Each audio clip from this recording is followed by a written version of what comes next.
Oui, j'ai eu le plaisir de connaître Alain pendant plus de 40 ans. Lorsque je suis arrivé à Paris en 1982 pour trouver une solution face aux mauvaises performances des voitures Volvo France, j'ai contacté Alain très tôt.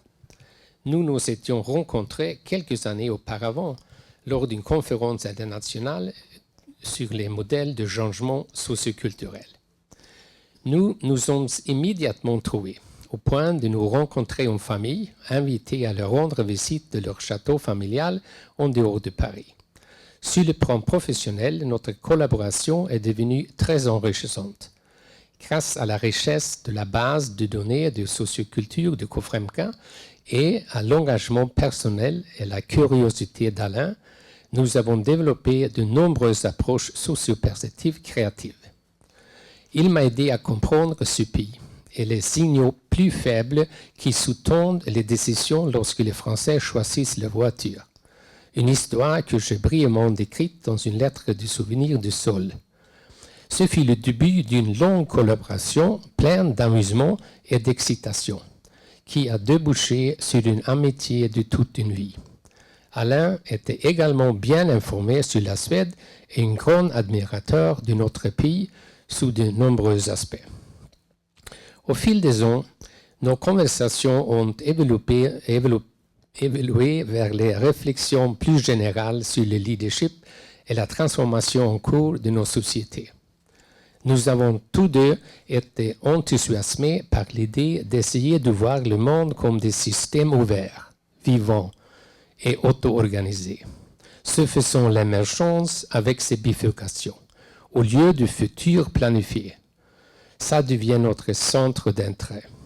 Le développement comme un processus d'apprentissage émergent, non prévisible et non contrôlable. Nous avons partagé beaucoup de pensées et de théories d'autres penseurs comme Bateson, Prigogine, Maturana, Varela, Capra et d'autres dans ce genre.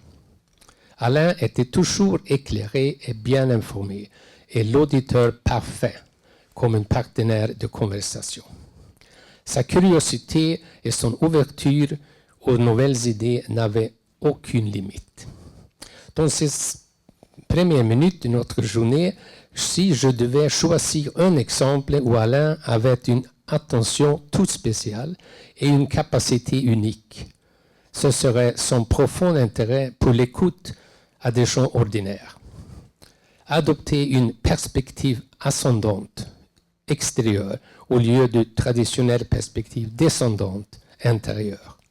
La façon dont les gens ordinaires prouvent constamment qu'ils en savent plus que les autorités.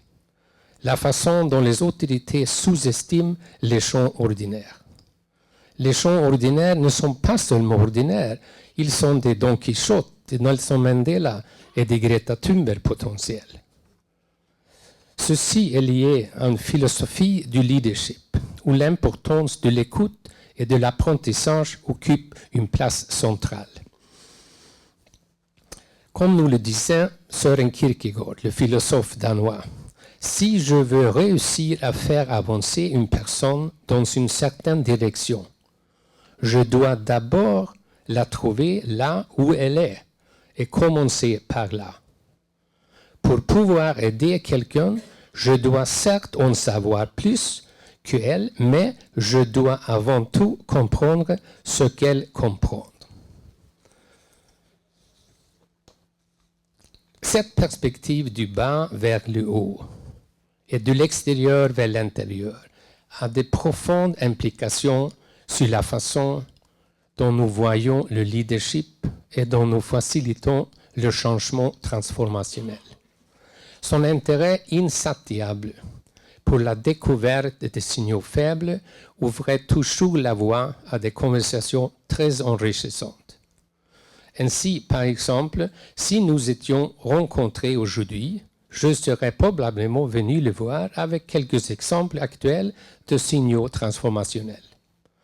Des exemples de leaders qui ont le courage de prendre clairement position sur la nécessité d'une transformation radicale vers des sociétés plus durables et plus justes. J'aurais mentionné le livre récemment publié par Paul Pullman, l'ancien PDG d'Unilever, et maintenant président et fondateur d'Imagine, une entreprise sociale. Il mobilise les chefs d'entreprise du monde entier autour du changement climatique et de l'inégalité globale. Le nom de son nouveau livre est Net Positive, How Courageous Corporations Thrive by Giving More Than They Take. Je lui aurais donné aussi un exemplaire du dernier livre de mon ami Jonathan Porritt, intitulé Hope in Hell, A Decade to Confront the Climate Emergency. Jonathan, qui a plus de 30 ans d'expérience dans le domaine du climat, en tant que militant écologiste britannique et conseiller auprès des principaux dirigeants politiques et économiques mondiaux, est sans aucun doute l'une des personnes les plus compétentes dans ce domaine. Jonathan affronte cette crise de plein fouet, exigeant un sens de l'urgence, du courage et de l'effort partagé sans précédent. Il est convaincu que nous avons encore le temps de faire ce qu'il doit faire, mais seulement si nous agissons maintenant et ensemble. Tout en mettant à nu la vérité dangereuse de la science du climat, il explore des raisons d'espérer. Les nouvelles technologies, le pouvoir de l'innovation, la mobilisation des jeunes et le sentiment de solidarité des citoyens plus âgés qui comprennent leurs propres obligations de garantir un monde plus sûr aux générations futures. Une approche et un programme qui peuvent facilement s'inscrire dans le paysage de métamorphose d'Alain. L'archevêque de l'église luthérienne suédoise, Antje Jackelén, a déclaré la semaine dernière dans une émission de radio suédoise que l'interprétation du récit de la création de la Bible devait être repensée et élargie. Le récit biblique de la création s'est trop concentré sur la création d'hommes en tant qu'image de Dieu. L'histoire concerne et devrait concerner tout autant la création de la terre, du ciel, des oiseaux, des poissons, des fleurs et des plantes. Nous vivons tous dans une symbiose interconnectée avec la nature et au sein d'une communauté spirituelle. Selon les conclusions de l'archevêque, il faut plus de théologie, et non moins, pour compléter les sciences. L'Église, toute confession confondue, a un rôle très important à jouer, celui d'accompagner les plus vulnérables dans la nécessité de transition à venir. Que l'on soit croyant ou non, la justice doit être au centre de la résolution des défis sociaux et climatiques de notre époque. Les lauréats du prix Nobel de la paix, il y a 2 semaines, 2 journalistes luttant pour la liberté d'expression et une presse libre, auraient été un autre sujet de nos conversations. Des exemples de la période sombre et de menaces pour nos démocraties, un sujet que tenait également à cœur à Alain. Vous pouvez vous imaginer les conversations intéressantes que nous aurions eues avec Alain à partir de ce type de signaux et sujets. Et nous avions pu le rencontrer aujourd'hui.